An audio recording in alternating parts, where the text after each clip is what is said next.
I'm Chloe, 30 years old, and 6 months ago, I got engaged to the love of my life. My mom, Victoria, offered to host a simple engagement party back in my hometown. I should have known better. That night, she handed me a glass of red wine and insisted it was a special vintage, just for you. Something didn't feel right. I switched glasses with my sister Maya when no one was looking. 30 minutes later, Maya collapsed. And in that horrifying moment, I realized the poison was meant for me. What happened next shattered everything I thought I knew about family. Before I tell you the full story, let me know in the comments where you're tuning in from. And if this story gripped you, don't forget to like, follow, and share. It might just help someone trust their gut before it's too late. My childhood was complicated. We lived in Beacon Hills, Massachusetts, in a sprawling colonial home that looked like it belonged on a postcard. Think manicured lawns, polished antique furniture, and a perpetual scent of lemon polish and subtle, expensive perfume. My mother, Victoria Sterling, was the architect of this perfect world. She was, still is, a force of nature, a woman for whom perfection wasn't a goal, but a baseline. Every aspect of our lives was meticulously curated, from the clothes my sister, Maya, and I wore to the extracurriculars we pursued.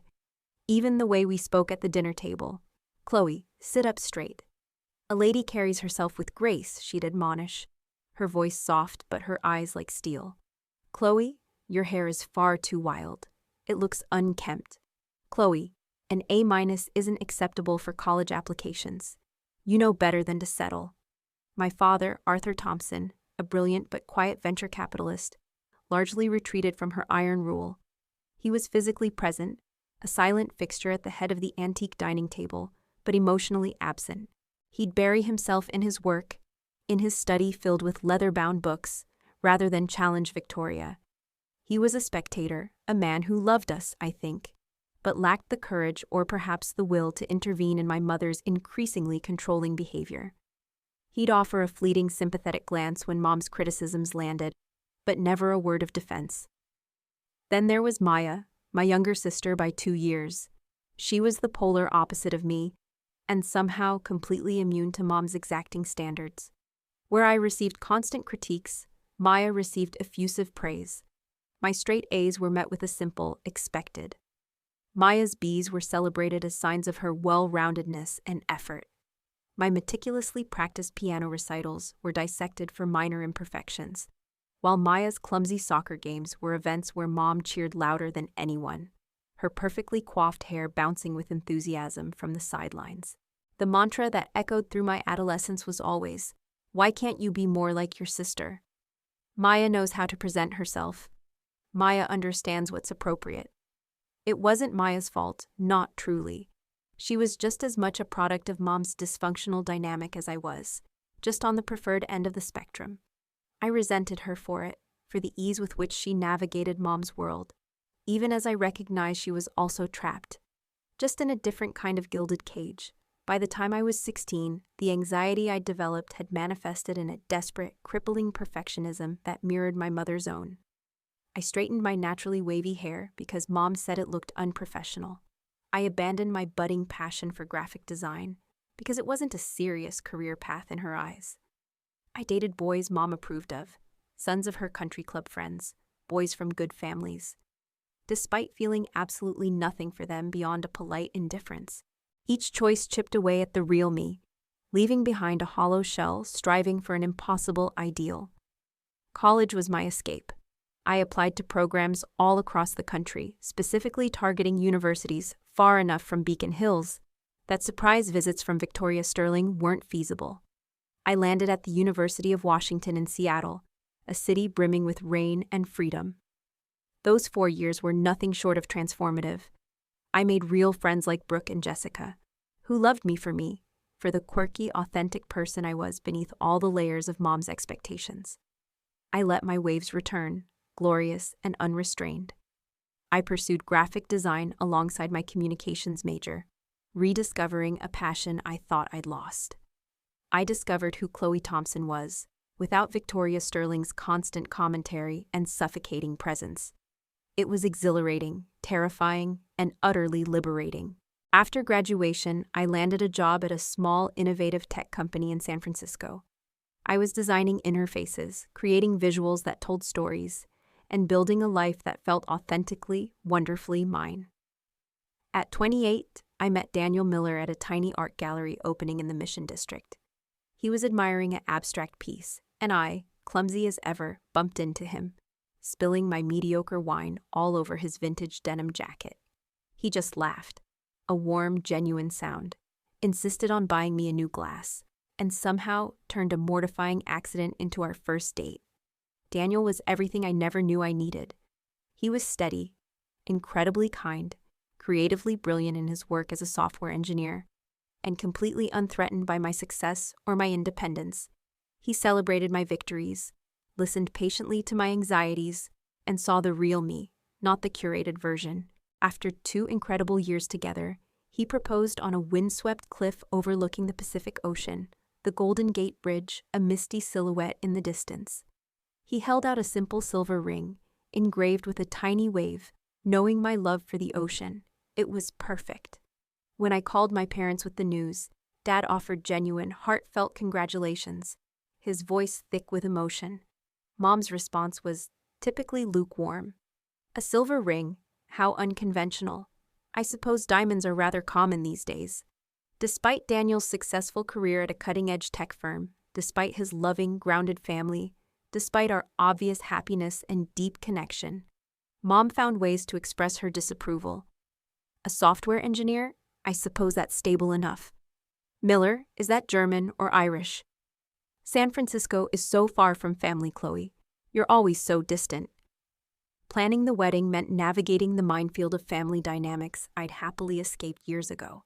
Daniel, sensing my growing stress, gently encouraged me to consider eloping, just the 2 of us.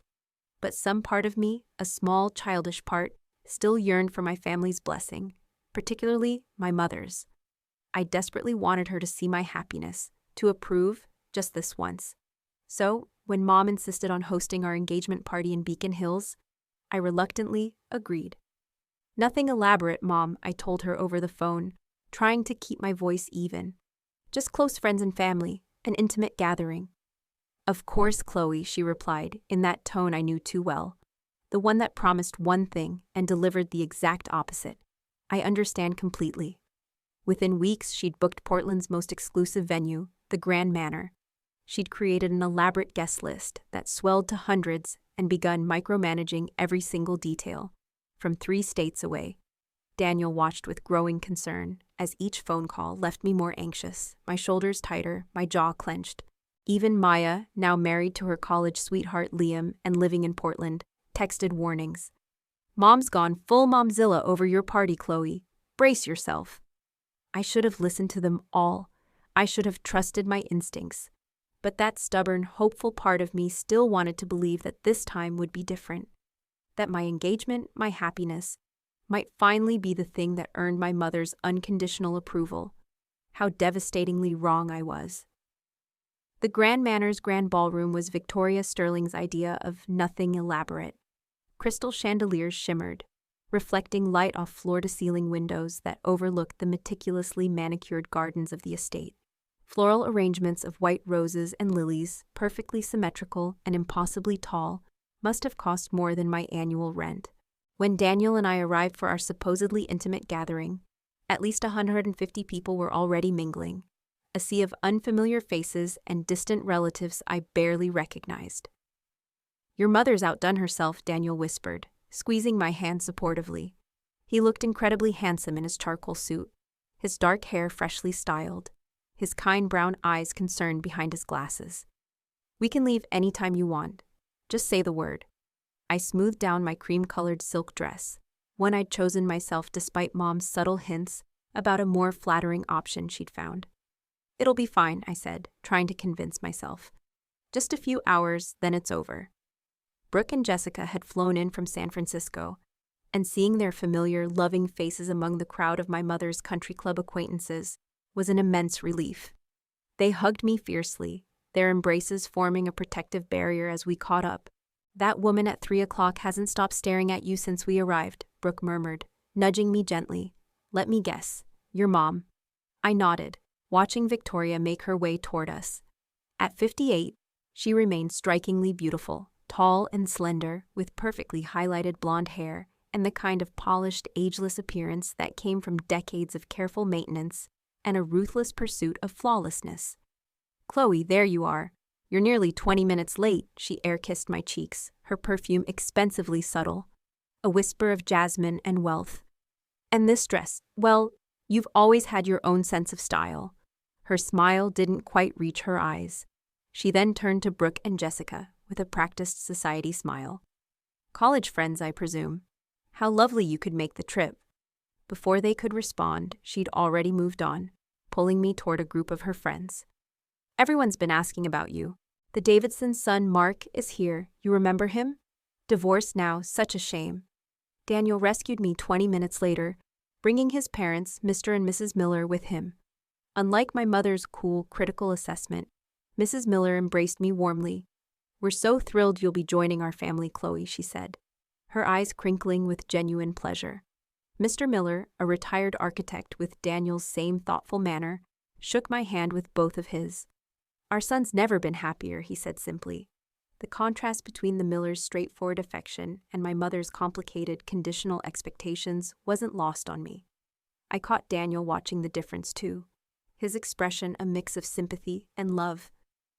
Maya and Liam arrived an hour into the party. My sister looked stunning, as always. Her long, light brown hair, Mom's natural color before the highlighting began, falling in perfect waves. Her emerald green dress, a color Mom approved of, I was certain, complemented her blue eyes. Liam couldn't keep his hands off her, his arm perpetually around her waist as they moved through the crowd. "Cassie," Maya broke away to hug me, her voice a delighted whisper. "This is insane, right?" "Mom said it would be small," I laughed, genuinely happy to see her. "Fair point. How are you holding up?" Before I could answer, Mom appeared between us, a perfectly manicured wedge. "Allison, darling, you look beautiful. That color is perfect with your complexion." She then turned to me, her smile tightening just a fraction. "Cassandra, the caterers need direction about the timing for the toast. I told them you'd want to handle it personally." I hadn't planned a toast, hadn't planned any of this, really, but I nodded. "Sure, Mom." As she led me toward the catering staff, I overheard her murmuring to Maya, "Try to convince your sister to put some lipstick on before the photos, won't you? She looks a bit washed out." The party progressed with the polished veneer of perfection that characterized all Victoria Sterling events. I circulated among guests I barely knew, accepted congratulations from my parents' friends, and tried to keep Daniel within arm's reach for moral support. An hour before the party was scheduled to end, I spotted Mom and Dad in what appeared to be a tense conversation near the bar. Dad looked unusually animated, shaking his head firmly while Mom's expression grew increasingly rigid. When she noticed me watching, she immediately transformed her face into a pleasant smile and said something that made Dad turn and walk away. His shoulders slumped. "Everything okay?" I asked when she approached. "Of course, dear. Your father's just being difficult about the toast." She patted my arm, a gesture that felt oddly reassuring and unsettling at the same time. "I've decided we should do it now, before people start leaving. I've asked the staff to prepare something special." She signaled to a waiter, who began distributing champagne flutes to the guests. I found Daniel, and we moved to the center of the elegant ballroom. Dad appeared at Mom's side, looking uncomfortable but resigned. Maya and Liam joined us, completing the immediate family picture. Mom raised her hand, and the room, surprisingly, quieted. "We're so delighted you could all join us to celebrate Chloe and Daniel's engagement," she began, her voice carrying perfectly across the hushed room. "Arthur and I couldn't be prouder." Dad nodded stiffly beside her, a shadow of weariness in his eyes. I felt Daniel's hand tighten around mine, a silent anchor. "Before Arthur gives the official toast," Mom continued, though this was clearly news to Dad, "I wanted to offer a special toast just for our immediate family." She turned to a server who carried a tray with 5 glasses, 4 champagne flutes, gleaming with golden liquid, and 1 solitary dark red glass of wine. "Champagne gives Chloe headaches," Mom explained to the puzzled looks from Daniel's parents and some closer family friends. This wasn't true. I'd never had a champagne headache in my life. "So I've selected a special vintage just for her." She handed the red wine to me with that strange smile again, lips curved but eyes watchful, almost anticipatory. The champagne flutes went to Daniel, Dad, Maya, and Liam. I stared at the dark liquid in my hand, a sudden cold wave of uneasiness washing over me. The wine's color seemed normal, but when I lifted it to my nose, something smelled off. Not just corked, but wrong. There was an underlying medicinal scent beneath the familiar grape and oak notes, a faint chemical tang that sent a shiver down my spine. Mom was watching me intently, her gaze unwavering. "A toast," she said, raising her flute, her voice light and clear. "To new beginnings." Everyone lifted their glasses. In that split second, a decision, an instinct born from years of hypervigilance under my mother's roof, surged to the forefront. As Maya turned to whisper something to Liam, her attention momentarily diverted, I smoothly, almost imperceptibly, switched our glasses. The champagne flute was now in my hand, the red wine glass in hers. "To new beginnings," we all echoed, the words a joyous chorus that felt strangely discordant in my ears. Maya, distracted by Liam's comment, didn't notice the switch. She sipped the red wine with a contented sigh as I brought the champagne flute to my lips, feeling my mother's eyes on me the entire time, a burning, almost impatient stare. For the next half hour, the party continued normally, a symphony of polite chatter and clinking glasses. I mingled with guests, posed for photos with Daniel, my smile fixed, and tried to ignore the nagging feeling that something wasn't right. Every few minutes, I'd catch Mom watching me with a puzzled expression, a slight furrow in her brow, as if waiting for something that wasn't happening. Her gaze would linger, then dart away, only to return a moment later. It was unnerving. Daniel and I were speaking with his parents, discussing our honeymoon plans, when I noticed a commotion across the room. Liam was supporting Maya, who seemed unsteady on her feet. At first, I thought she might have had too much to drink, but Maya rarely had more than one glass of anything, especially not at a family event where Mom was scrutinizing every move. Her face was pale, and she was swaying slightly. "Excuse me," I said to the Millers, already moving toward my sister, a knot of dread tightening in my stomach. Daniel followed close behind, his hand immediately on the small of my back, sensing my shift in mood. By the time we reached them, Maya's condition had visibly worsened.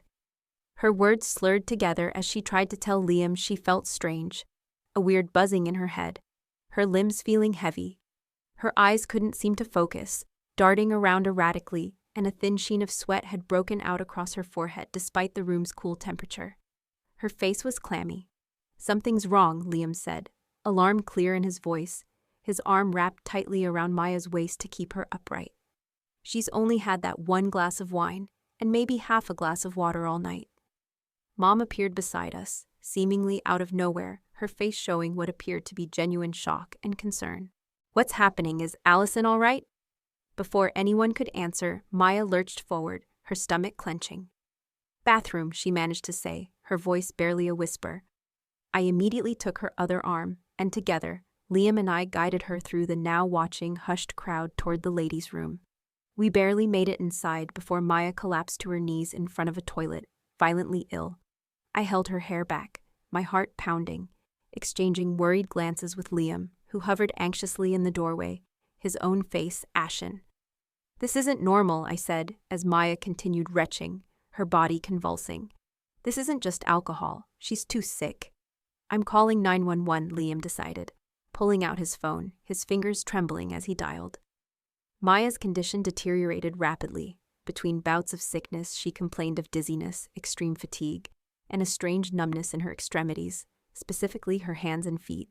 By the time the paramedics arrived, the elegant engagement party had dissolved into chaos. Guests were ushered out by hotel staff, murmuring amongst themselves, as the medical team worked on Maya with urgent efficiency. They asked rapid-fire questions. What had she consumed? Did she have any allergies? Was she on medication? Liam, pale and distraught, answered what he could, his voice strained. But when they asked specifically about the red wine, I felt a cold, horrifying realization wash over me, a truth I hadn't dared to articulate, even to myself. "The wine," I said quietly to Daniel, as they carefully loaded Maya onto a stretcher, her eyes half closed, her breathing shallow and irregular. "It was meant for me. I switched our glasses because it smelled strange. Daniel's face paled, his eyes widening in disbelief and dawning horror. Are you saying— I don't know what I'm saying, I interrupted, my voice trembling, not ready to voice the unspeakable suspicion that was forming in my mind. But something's very wrong. It felt wrong from the moment she handed it to me. Mom insisted on riding in the ambulance with Maya and Liam, her composure strangely intact despite the escalating crisis. Dad followed in his car, looking shell-shocked, his usual placid expression replaced by a mask of deep concern. Daniel drove me to the hospital, neither of us speaking much during the journey. My mind raced with possibilities, each one more disturbing than the last. The details of Mom's behavior, the strange smile, the insistent special vintage, they coalesced into a terrifying pattern. What exactly did you smell in the wine? Daniel finally asked, his voice low as we parked in the hospital garage. Something medicinal, I replied, the memory making my stomach clench. Like cough syrup, but sharper, more chemical.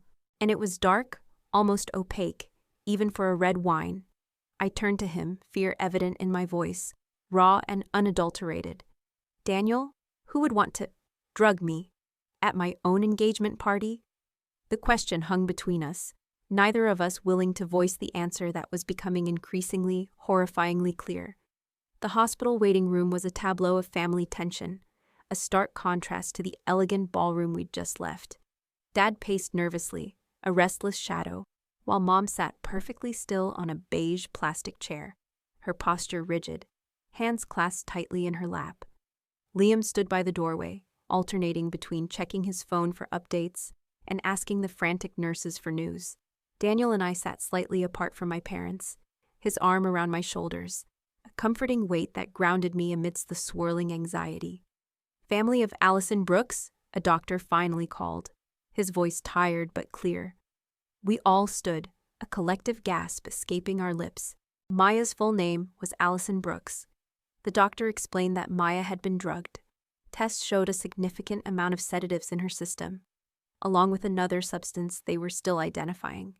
The combination, he said, had caused her severe adverse reaction, compromising her respiratory system and vital signs. Had she taken any medication today? Anything that might have interacted with alcohol? The doctor asked, his gaze sweeping over us. No, nothing, Liam answered firmly, his voice cracking with emotion. Maya doesn't even take aspirin unless she absolutely has to. She's meticulous about what she puts in her body. Then I'm afraid we're looking at a potential case of intentional drugging, the doctor said gravely, his eyes serious. We've already notified the police, as is standard procedure in such circumstances. Mom let out a small, sharp gasp, her hand flying to her mouth, though her eyes remained oddly devoid of genuine shock. Dad placed his hand on her shoulder, his expression unreadable, a mix of concern and something else I couldn't quite decipher. 2 police officers, a male and a female detective, arrived shortly after, taking preliminary statements from everyone, their faces grim. I sat with Daniel, watching the family drama unfold with a growing sense of dread, the pieces of the terrifying puzzle clicking together in a pattern I didn't want to acknowledge. I need to tell them, I whispered to Daniel after the officers had spoken briefly with my parents, their attention now shifting toward Liam. About switching the glasses, Daniel nodded gravely, his gaze firm. I think you do, Cassie. It's crucial. When the officers approached us, their notepads out, I took a deep, shaky breath and told them everything.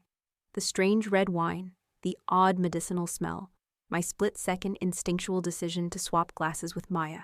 I watched their expressions shift, from routine questioning to serious, focused concern. And why did you feel the need to swap glasses, Miss Thompson? The female officer, Detective Miller, asked, her voice calm but penetrating. I hesitated, acutely aware of my parents within earshot, particularly my mother's silent, rigid presence across the room. Instinct, I guess, I replied, trying to keep my voice steady. Something just felt wrong, like a deep primal warning. Did you have any reason to believe someone might want to harm you? The male officer, Detective Hayes, asked, his brow furrowed. Again, I paused. How much could I say? How much did I even understand myself? Not specifically, no, I began. Then Daniel squeezed my hand. Tell them your concerns, Chloe, he urged gently, his eyes unwavering. The officers looked at me expectantly, patiently. I lowered my voice, though I knew Mom's ears were incredibly sharp. The wine came directly from my mother, I explained, each word feeling like a betrayal, yet knowing it was necessary. She specifically brought it for me, saying I get headaches from champagne, which isn't true, and she'd been acting strangely all night, even more so than usual. Overly insistent, almost obsessive about the toast. Detective Hayes glanced over at my mother, who was now speaking intently with Dad, her hand on his arm, her expression carefully composed. "We'll need to investigate this further, Miss Thompson," he said. "Would you be willing to provide a formal statement tomorrow, after your sister is stable?" I nodded, feeling like I was crossing a line, a chasm, that I could never retreat back over. This wasn't just about a party or a family argument anymore. This was serious. This was potentially criminal. While the police spoke with hospital staff, taking additional notes, I pulled Dad aside to a quiet corner of the waiting room, away from Mom's vigilant eyes. "Dad," I whispered, my voice urgent, raw. "I need to know the truth. What's been going on with Mom? What was that conversation you had near the bar?" His face seemed to age years in seconds. He ran a hand through his thinning gray hair, his shoulders slumping further. "Chloe, your mother hasn't been herself lately," he said, his voice a low, tired rumble. "She's been fixated on your engagement in ways that aren't healthy." "What does that mean, not healthy?" I pressed, my heart pounding.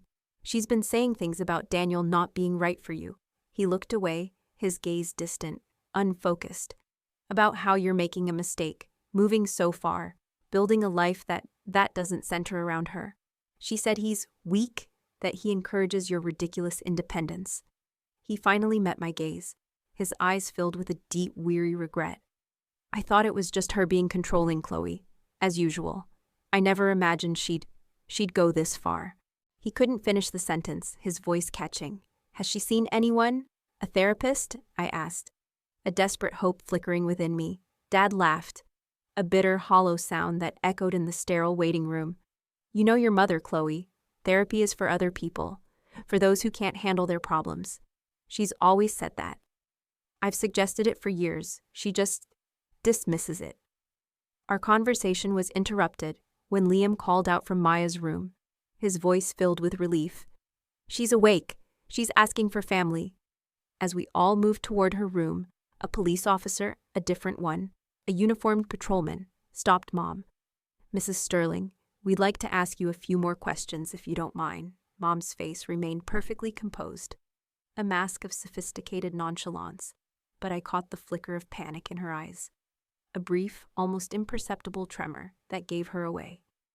"Of course, officer," she replied, her voice smooth, poised. "Though I don't see how I can help. This is all just a terrible misunderstanding. My daughter simply had too much to drink, I imagine."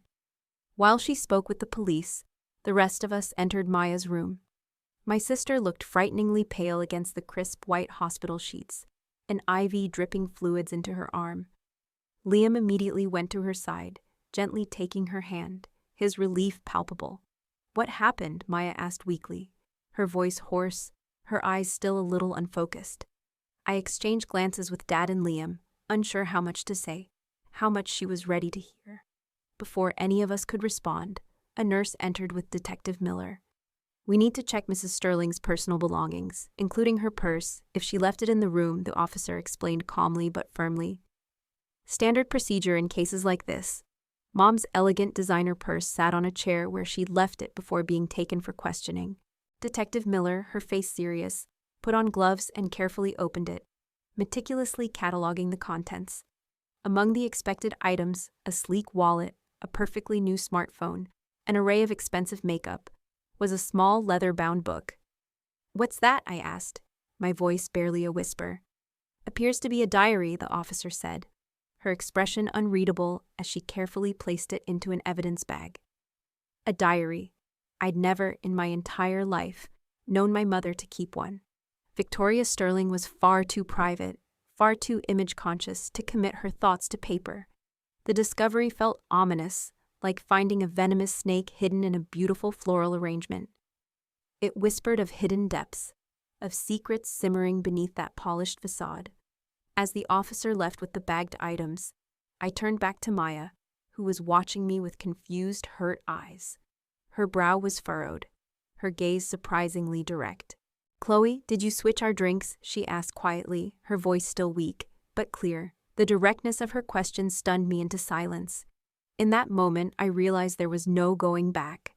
The truth was emerging, whether I was ready for it or not.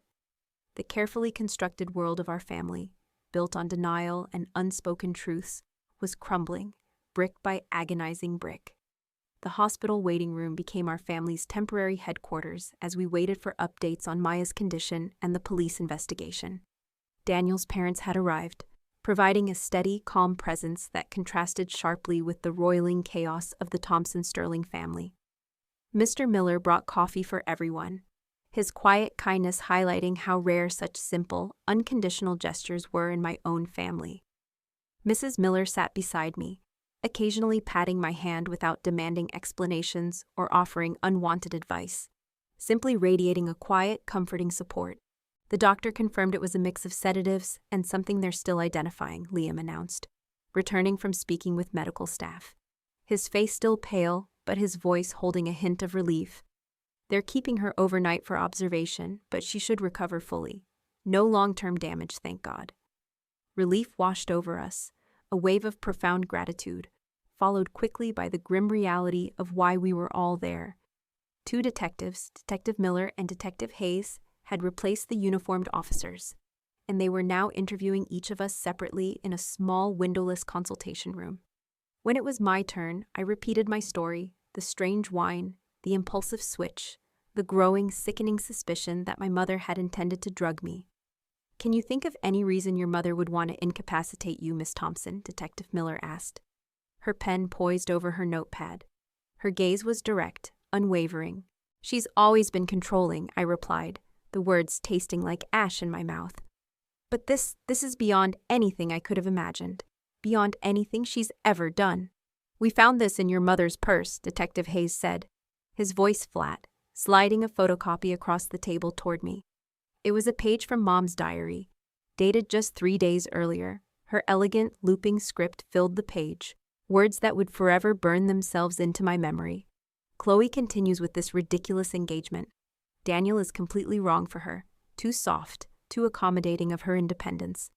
If the party doesn't change her mind, more direct measures may be necessary. Arthur is useless as always, doing nothing to intervene." I stared at the words, my worst fears confirmed, yet raising a whole new torrent of questions. A cold dread seeped into my bones. This wasn't impulsive. This was planned. "There's more," Detective Hayes continued, his voice softer, perhaps sensing my shock.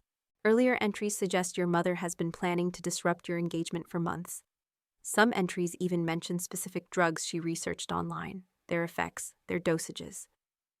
The room seemed to tilt slightly, the air growing heavy, suffocating.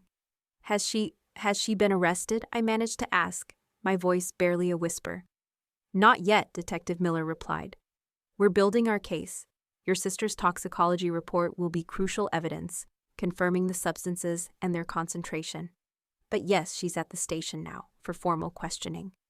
When I returned to the waiting room, Daniel immediately wrapped his arm around me, his concern etched on his face. "What did they say, Cassie?"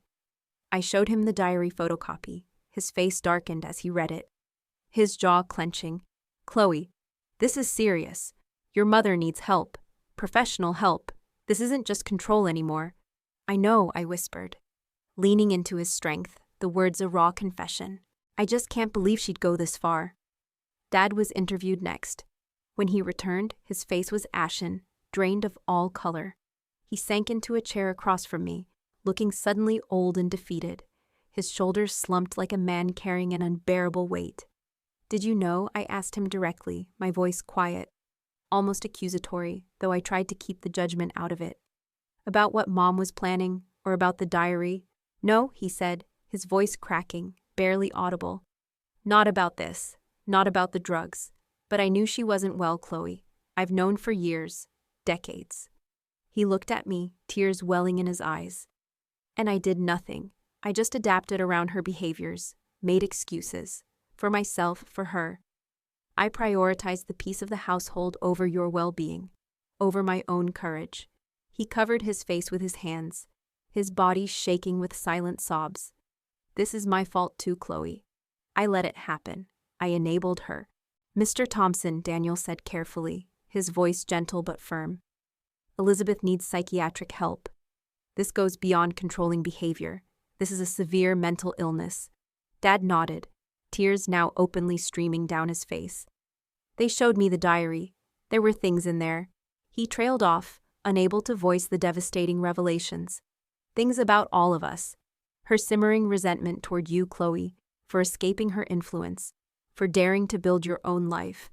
Her almost obsessive fixation on Maya as the good daughter, the one she could still mold. Her utter contempt for me, for my perceived weakness, for not controlling you girls more tightly. He looked up at me, his eyes pleading for understanding, for forgiveness. I'm so sorry, Chloe. I failed you girls. I failed your mother too. The police had taken Mom to the station for formal questioning, the gravity of the situation sinking deeper with every passing minute. Liam had returned to Maya's room, leaving Daniel, my father, and me to process the unfathomable truth that had shattered our family's reality. I need to see Maya, I said finally, needing to connect with my sister, to reassure myself she was okay, to process this together. Dad nodded, wiping his eyes with a handkerchief. She's asked for you. When I entered Maya's room, Liam tactfully stepped out to give us privacy, closing the door softly behind him. My sister looked better. Some color had returned to her cheeks, though she still appeared utterly exhausted, fragile. Is it true? She asked immediately, her voice still weak, but her eyes locked onto mine, direct and searching. Did Mom try to drug you, and I got it instead? I sat beside her bed, taking her hand in mine. Her fingers felt cold, thin. It looks that way, Maya. The police found her diary. She's been planning to sabotage my engagement. She specifically said Daniel was wrong for me, that she needed to take more direct measures if the party didn't change my mind. Maya's eyes filled with tears, spilling over onto her pale cheeks. Why, Chloe? Why would she do that? To you? To us? She's not well, Maya, I said, squeezing her hand. The words a difficult truth. I think she hasn't been for a long, long time. What we always thought was just Mom being Mom, or her perfectionism. It's something much deeper, much darker. But I never saw it, Maya whispered, her voice laced with pain and a dawning, terrible realization. She was always so normal with me, so loving, so proud, I just didn't see it. I squeezed her hand again, a silent acknowledgement of our different experiences. That's because you were the good daughter, Maya. The one who did everything she wanted, who fit perfectly into her mold. I was the one who fought back, who left, who forged my own path. I was the defiance she couldn't control. I didn't know it was that bad for you, Maya admitted, her voice filled with a profound sorrow, a regret. I honestly thought you were just being dramatic when you complained about her. I thought you were exaggerating her criticisms, her control. She always said you were sensitive. The hurt of that statement, of years being dismissed as dramatic or sensitive when I was actually being subtly, consistently abused, hit hard, a sharp, familiar pang. But this wasn't the time for that conversation, not for airing old grievances. The immediate crisis overshadowed everything. It doesn't matter now, Maya, I said, trying to push past the sting. What matters is that you're okay. And that Mom gets help, real help. Maya looked at me with new understanding, a raw, vulnerable look I'd rarely seen on her carefully composed face. You saved me, you know, she said, her voice trembling slightly. The doctor said with my lower body weight. If I'd had the full dose she intended for you, it could have been much worse. He said I was lucky you didn't have it. I hadn't considered that, not in the chaos of the hospital, how my split-second decision, an action driven purely by an uneasy instinct, might have actually prevented an even greater tragedy, saved my sister's life. The thought was sobering, chilling in its implications. We sat in silence for a moment, two sisters, usually so distant, so shaped by our mother's manipulations, recalibrating their shared history in light of these devastating new revelations. The comfortable silence between us was profound, a sign of a new beginning for our fractured bond. What happens now? Maya finally asked, her voice softer, more vulnerable than I'd ever heard it. I don't know, I answered honestly, the uncertainty a heavy cloak. But things can't go back to the way they were. They absolutely can't. As if on cue, there was a commotion in the hallway outside Maya's room. Raised voices, one of them unmistakably my mother's, echoed through the door. I demand to see my daughter, Mom was saying, her voice laced with a dangerous edge of indignation. This is ridiculous. I've done nothing wrong. The door burst open, and there she was. Victoria Sterling, perfectly put together despite the circumstances. Her hair still immaculate, her clothes uncreased, her face a mask of righteous indignation that faltered only slightly when she saw Maya and me together, our hands still clasped. It was time for the confrontation I'd been avoiding my entire life, the final, unavoidable collision. Allison, darling, are you all right? Mom rushed to Maya's bedside, her eyes wide with what seemed like exaggerated concern, completely ignoring me, acting as if I wasn't even in the room. This whole situation is a terrible misunderstanding. I've been explaining to the officers. Maya shifted away from her touch, a subtle, almost imperceptible movement that didn't go unnoticed by Mom, whose eyes narrowed slightly before her expression smoothed back into performative concern. Mom, I said firmly, stepping forward, standing my ground, my voice steady despite the tremor in my hands. We need to talk about what happened tonight. There's nothing to discuss, Chloe, she replied, her voice perfectly controlled, resonable, almost bored. Clearly someone at the catering company made a dreadful mistake with the beverages, an unfortunate oversight. It was the voice she'd used my entire life to make me doubt my own perceptions, to twist reality, to make me question my sanity. The police found your diary, I said quietly, deliberately. The change was instantaneous. Mom's carefully composed face froze, the polite mask shattering. A flicker of raw panic crossed her features, undeniable, before she recovered. Her eyes hardening. That's private property. They had no right, she hissed, her voice low and dangerous. They had every right, Liam said from the doorway, where he'd been listening, his arms crossed, his stance protective. Your daughter was poisoned, Mrs. Sterling. That gives them every right to investigate. Poisoned? Mom laughed, the sound brittle, unconvincing, like glass shattering. That's absurdly dramatic, Liam. It was a mild sedative, nothing dangerous. Just something to calm the nerves. For Chloe, of course, she gets so anxious. The admission hung in the air, a shocking, undeniable truth. We all stared at her, Maya, Liam, Dad, Daniel, and me, the pretense of innocence shattered by her own careless words. The calm, manipulative veneer was cracking, showing the raw, desperate woman underneath. So you did put something in the wine, Maya said, her voice small, hurt, filled with a terrible sadness. You just admitted it. Mom seemed to realize her mistake, her eyes darting around the room, searching for an escape. She backtracked quickly, frantically. I meant hypothetically, if anything was in the wine, which I'm not saying there was. It was an analogy, nothing more. Stop lying, Mom, I interrupted. Years of pent-up frustration, of being gaslighted, of being made to feel invisible, breaking through my carefully constructed composure. Stop manipulating us. Stop gaslighting us all. Just stop. How dare you speak to me that way, Chloe, she hissed, her mask slipping further, revealing the raw anger beneath. After everything I've done for you, everything I've sacrificed. What exactly have you done for me, Mom? I asked, my voice rising, mirroring her intensity.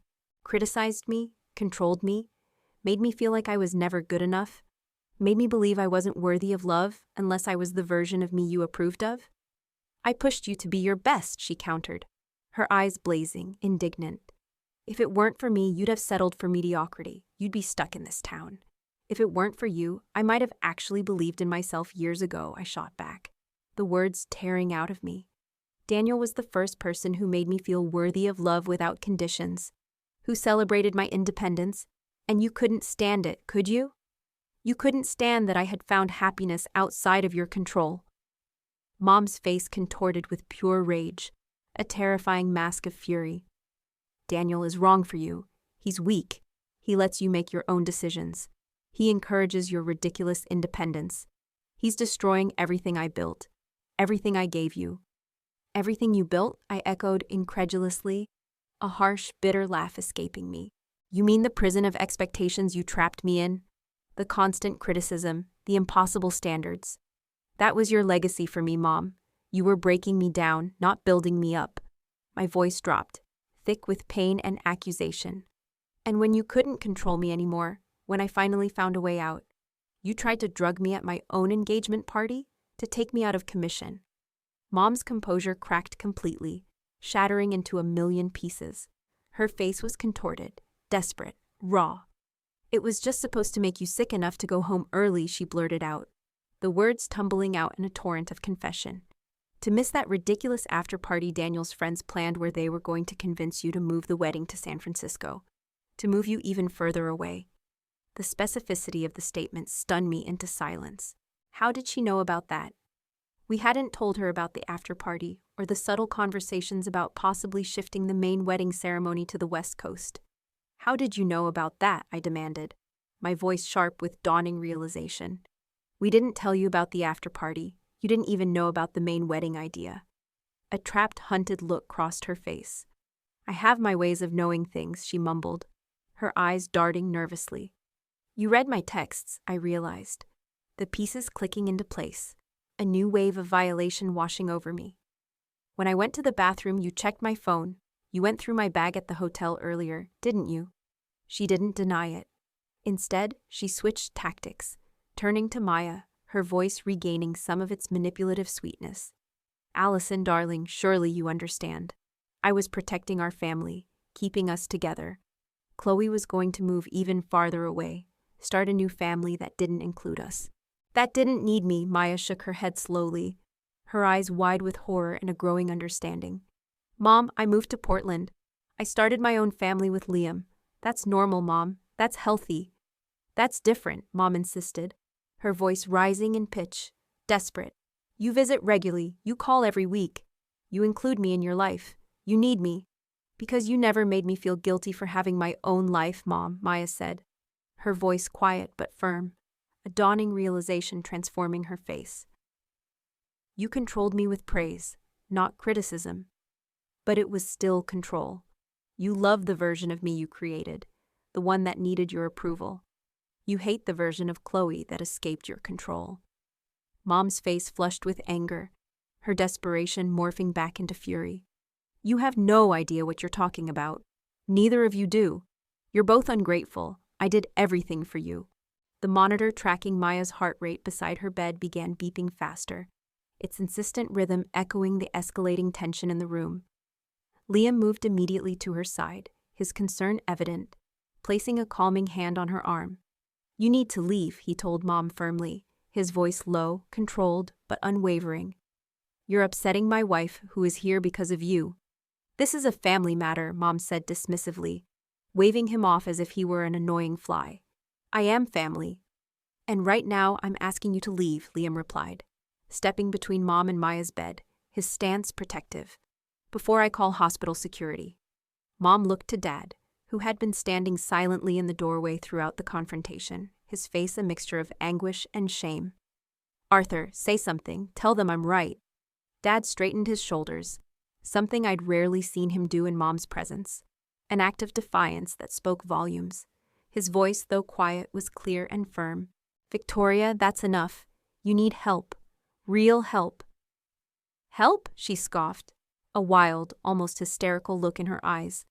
I'm the only one thinking clearly here. Chloe is making a terrible mistake, and none of you can see it. None of you understand. The only mistake I made was letting you control my life for so long, I said quietly, the words weighted with years of silent suffering, and inviting you to be part of my engagement party. I wish I hadn't. Mom's eyes widened, her breathing becoming erratic, shallow. You don't mean that. You need me. You've always needed me. No, Mom, I replied, shaking my head, a profound sense of clarity washing over me. You needed me to need you. There's a difference, a huge difference. Something in her seemed to snap. Her composure, already hanging by a thread, shattered completely. She lunged toward me, her eyes wild, grabbing my shoulders with surprising strength, her fingers digging into my silk dress. You ungrateful, selfish girl. After everything I've sacrificed for you, Daniel and Dad both moved at once. A coordinated blur, pulling Mom away from me, breaking her grip. She fought against their restraint, her carefully constructed image completely shattered as she shouted accusations and threats, her voice rising to a shriek. "You'll see, you'll all see. I was right. You'll regret this." A security guard appeared in the doorway, alerted by the commotion, followed by a concerned nurse. "What's going on here?" "This woman tried to assault my fiancé," Daniel explained, still holding Mom's arm, his face grim. "She's also the one who drugged her other daughter, the patient." The security guard, a burly man with a calm demeanor, spoke into his radio, requesting police presence. Mom's struggles increased, her voice becoming a desperate wail. "This is ridiculous. I am Victoria Sterling. Do you know who I am in this community? You can't do this to me." Her hysteria, her wild accusations, only confirmed what we were all now seeing clearly. A woman who had hidden severe, untreated mental illness behind a facade of perfectionism and rigid control for decades. The police arrived minutes later, the same detectives who had interviewed us earlier.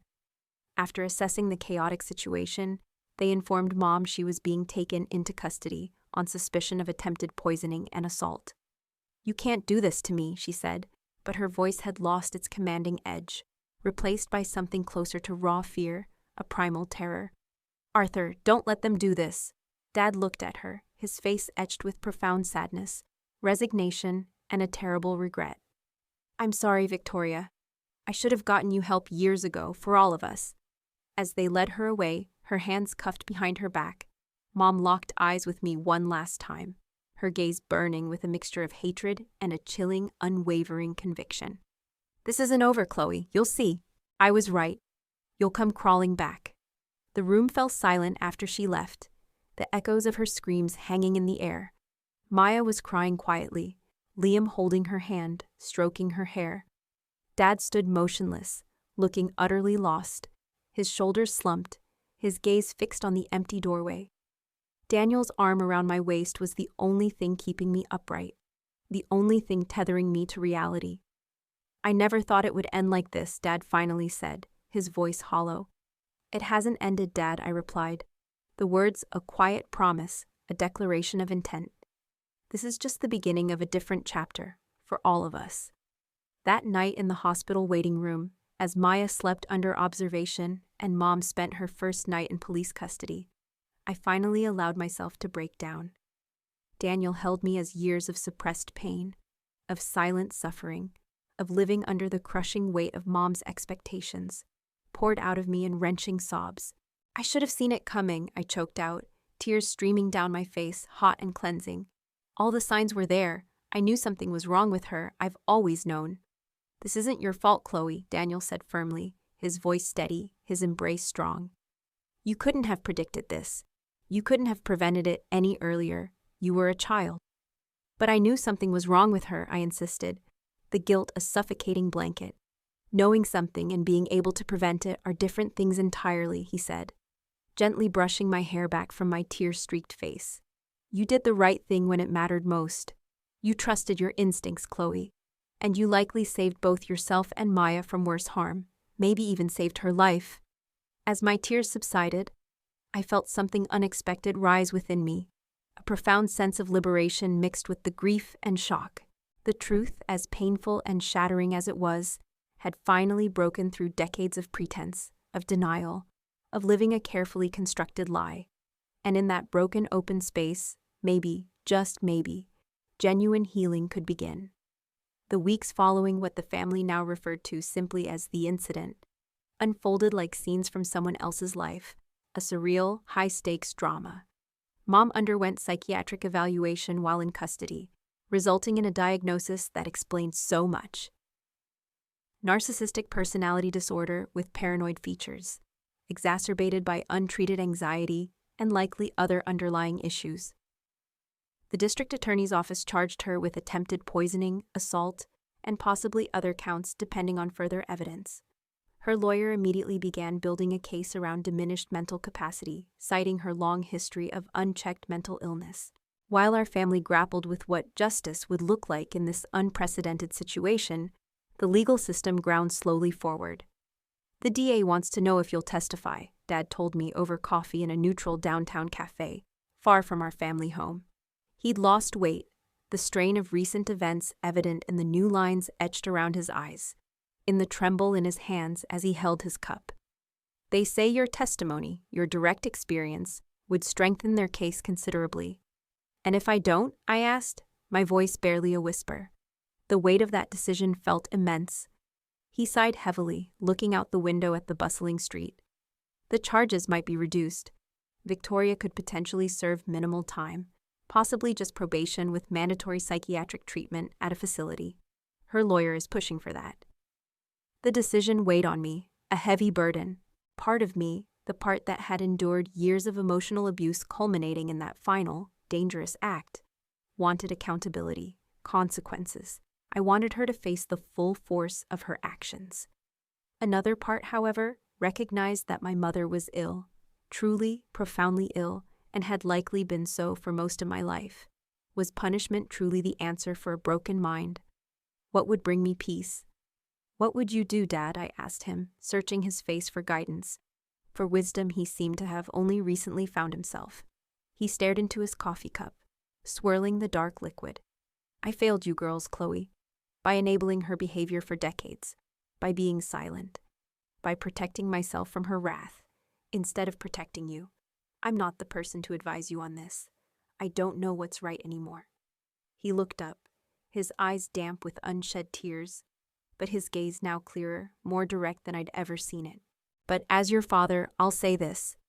Whatever you decide needs to be for your healing. Not for punishment, not for revenge. Those won't bring you peace, only more bitterness. Daniel's parents had invited us to stay with them while in Beacon Hills, offering a sanctuary from the relentless media attention the case had attracted. Prominent society woman drug's daughter at engagement party blared the headlines, and reporters had begun calling my work and Daniel's, hounding our friends. The media circus was suffocating. We should go back to San Francisco, I told Daniel one evening, as we sat on the Miller's quiet porch, the sound of crickets a soothing balm. I can't hide here forever, and I need to reclaim my life, not let this define me. Are you sure you're ready? He asked, his brow furrowed with concern, always putting my well-being first. No, I admitted. A raw honesty. But I need to. And I need to use my journalism background to get ahead of the story before it defines me. To tell it my way. Daniel smiled, that proud look that always made my heart skip a beat. A look of unwavering belief. That's my Chloe. That's the woman I fell in love with. We decided to give one exclusive interview to a respected national journalist, a woman known for her thoughtful pieces on mental health and social issues. We would tell our story on our own terms, control the narrative. I was nervous, my hands clammy, but determined.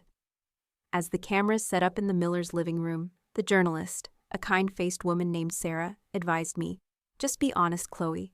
People connect with authenticity. They need to hear your truth. So I was honest. Brutally, painfully honest. I spoke about growing up with a mother whose love was conditional. A prize to be earned, never a given. About escaping to build my own life, brick by painful brick. About the engagement party that exposed decades of dysfunction. A hidden illness that had silently poisoned our family. I didn't vilify Mom. Instead, I emphasized her untreated mental health issues and the family's complex hope for her recovery, for a different future, however uncertain. The piece aired a week later to a sympathetic, overwhelming response. Messages of support flooded my social media, many from people with similar family experiences, children of narcissistic parents, or those dealing with addiction and mental illness within their own families. Rather than feeling exposed, I felt validated, seen, understood. It was a profound sense of connection, a realization that I was not alone. Meanwhile, Maya and I were rebuilding our relationship, slowly, tenderly. We recognized how Mom had deliberately driven us apart through insidious comparison and favoritism, always pitting us against each other. I always envied how brave you were, Maya admitted during one of our new weekly phone calls. Our conversations now filled with a raw honesty. How you stood up to her, moved away, became your own person, even when it broke Mom's heart. And I envied how she loved you, I confessed. The words finally free. How she approved of your choices, celebrated your accomplishments. I saw the ease with which you navigated her world, and I just craved that acceptance. She controlled me in different ways, Maya said thoughtfully, a dawning realization in her voice. With praise instead of criticism. With approval instead of condemnation. But it was still control. Still about her needs, not mine. I'm only now recognizing it, Chloe. All those years, I just thought I was the easy child. The one who didn't cause trouble. I didn't see the manipulation. Liam and Daniel, my new brother-in-law and my fiancé, had formed their own unlikely alliance. Two strong men who loved the Thompson sisters, supporting each other through the shared trauma of our family crisis. They arranged a weekend getaway for the four of us at a secluded coastal cottage in Big Sur, far away from legal discussions and family drama. Walking along the rugged beach with Maya while our partners prepared dinner, the salty air and crashing waves a balm to my soul. I felt closer to my sister than ever before. It was a bond forged in fire, stripped bare of pretense. Do you think Mom will ever change? Maya asked, watching the waves roll in, her voice wistful. I don't know, I answered honestly. Personality disorders are incredibly difficult to treat, especially when the person doesn't fully accept their diagnosis or the need for help. It's a long, uphill battle, if it's even possible. Dad's filing for divorce, Maya said, her voice quiet. Did he tell you? I nodded, the news both shocking and profoundly unsurprising. He called me last week, after 40 years. I can't imagine how hard that decision was for him. He's looking at apartments in a new town, away from Beacon Hills, she continued. A faint, almost joyful smile touching her lips. Asked for my help choosing furniture. He's never made those decisions before, has he? Always let Mom dictate everything. He's finding himself, Maya, I said. A wave of affection for my quiet father washing over me, just a few decades late. We walked in comfortable silence for a while, the only sounds the gulls and the ocean. I've been thinking about the wedding, I finally said. The word no longer feeling tainted by Mom's shadow. Daniel and I are considering something smaller, more intimate, not the extravagant affair Mom was planning. God, no, Maya teased, a genuine laugh bubbling up. Definitely not that. Maybe just close friends and family, I continued, picturing it. On the San Francisco waterfront where he proposed. A simple ceremony, just us. I think that sounds perfect, Chloe, Maya said, squeezing my hand. Absolutely perfect. As legal proceedings continued for Mom, I started therapy, a crucial step in processing my childhood and the recent trauma. My therapist, a kind, insightful woman, specialized in adult children of narcissistic parents, helping me understand patterns I'd never recognized, coping mechanisms I'd unknowingly developed. You developed hypervigilance, she explained during one session, always watching for signs of disapproval, anticipating criticism before it came, sensing danger. That's why you sensed something was profoundly wrong with the wine when others might have missed it. Your survival instincts were highly tuned, constantly on alert. So my anxiety actually saved me, I asked, a profound paradox. Your awareness did, she corrected gently. And now you can channel that awareness more healthfully, without the constant fear, without the need to anticipate every potential threat. The preliminary hearing for Mom's case was scheduled for early September. I flew to Beacon Hills, Daniel by my side, to give my deposition. Mom would be present, our first encounter since the hospital confrontation. She looked smaller somehow, diminished. Her designer clothes replaced by something simple and beige, a uniform from the correctional facility. Her once perfectly styled hair lacked its usual sheen, falling limply around her face. Our eyes met across the conference room table, and I was surprised to feel a complex mix of pity and a strange, unfamiliar sadness, rather than the expected fear or anger. She was a broken woman, stripped of her power. Her lawyer had negotiated a plea deal. Guilty on reduced charges, simple assault, reckless endangerment, rather than attempted poisoning due to the diminished capacity argument. Mandatory psychiatric treatment in a secure residential facility, probation, and a permanent restraining order preventing contact with me unless I initiated it. It was as fair an outcome as possible, I thought. Consequences paired with the desperate need for treatment. When asked if I wanted to make a victim impact statement, I declined. What could I possibly say that would change anything now? My truth was already spoken. As we left the courthouse, a reporter, sensing the moment, called out, "Chloe, do you forgive your mother?" I paused, considering the question deeply, knowing my answer would be heard by thousands. "Forgiveness isn't a moment," I finally replied, my voice clear and steady. "It's a process, and right now I'm focused on healing, on building a new life." Back in San Francisco, Daniel and I resumed wedding planning, this time entirely on our terms. A small ceremony, 40 guests maximum, with Brooke as my maid of honor and Maya as a bridesmaid, now my closest confidant. No elaborate decorations, no society expectations, just an authentic celebration of our love, surrounded by the people who truly loved us back. "Are you inviting your mother?" Brooke asked hesitantly, while helping me choose a simple, elegant white dress that felt perfectly me. "No," I said without regret, the word firm and final. "The restraining order prevents it, but honestly, I wouldn't anyway.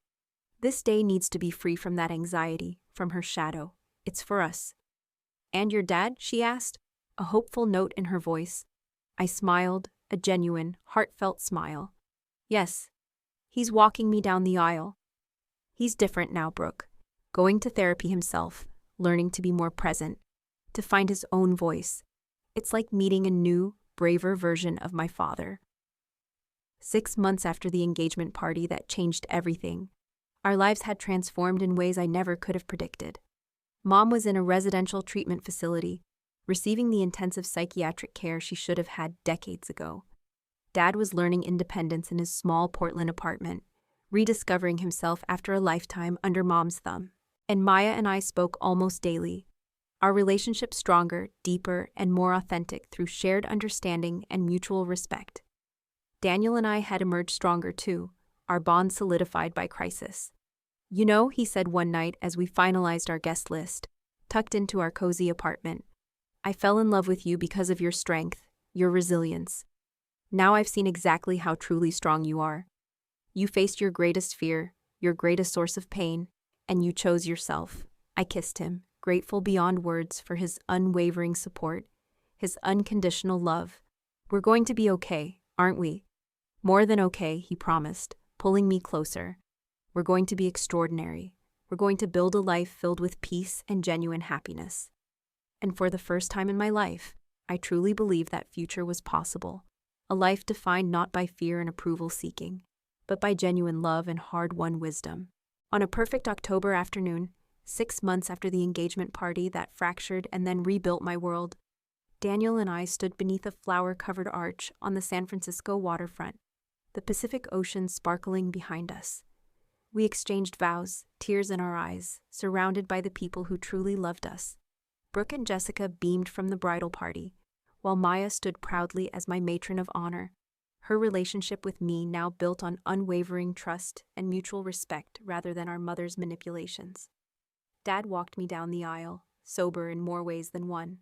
Weekly therapy and a support group for partners of people with personality disorders had helped him find his voice, his agency. When he placed my hand in Daniel's, he spoke clearly, his voice strong and steady.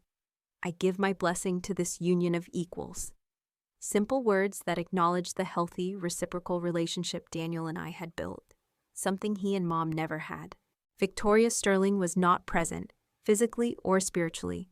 The restraining order remained in effect, but more importantly, I had finally built the emotional boundaries I'd needed my entire life. She continued treatment at a private psychiatric facility, sending occasional letters through her lawyer.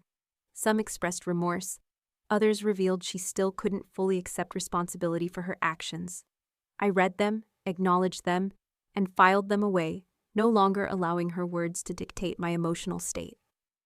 After our honeymoon in Portugal, Daniel and I settled into our San Francisco apartment, planning a future based on mutual support and honest communication. We discussed having children someday, both committed to breaking the cycles of dysfunction that had shaped my childhood. "I'm terrified of becoming her," I admitted one night.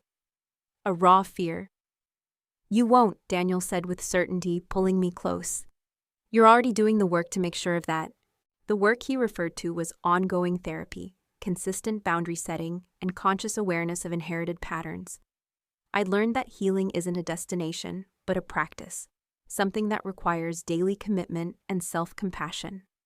Maya and Liam visited regularly, our sisterhood flourishing now that we understood how we'd been pitted against each other. "It's like I have a new sister," Maya told me during one visit, her eyes shining, but with all our shared history intact. Just a healthier version. Dad called weekly, slowly becoming the father he could have been if he hadn't surrendered his agency to Mom's dominating personality. He joined a hiking club, was learning to cook, and had even begun dating, tentatively, awkwardly, but with genuine enthusiasm for this new chapter of his life. As for me, I found my voice professionally as well as personally.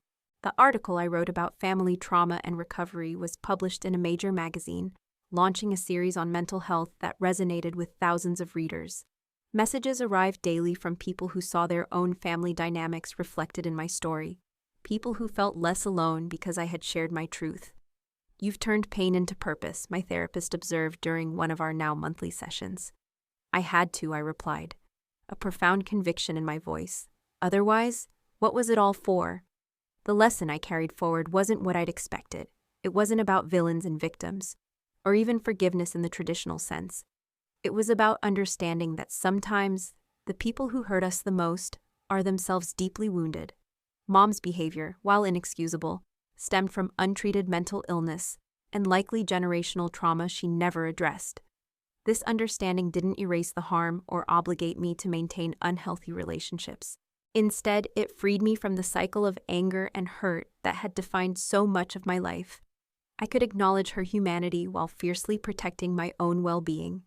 I could wish her healing without sacrificing my own. The deepest lesson, though, was about trusting myself. If I hadn't listened to that instinct about the wine, that quiet voice warning something was wrong, the outcome could have been devastating.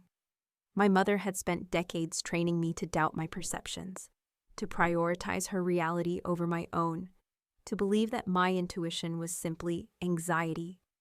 In that crucial moment, I chose to trust myself instead. And now I make that choice daily. I listen to my intuition.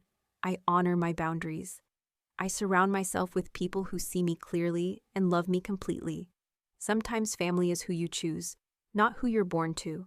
Sometimes the hardest boundaries to set are the ones that hurt initially, but heal ultimately. Sometimes the bravest thing you can do is acknowledge that a relationship is toxic, even when, especially when, it's with someone who should have loved you unconditionally. I don't know if Mom and I will ever have a healthy relationship. That depends entirely on her journey, her willingness to truly face herself, as much as on mine. What I do know is that I'm no longer waiting for her approval or living in fear of her criticism. My worth isn't determined by her perception. My happiness isn't contingent on her acceptance.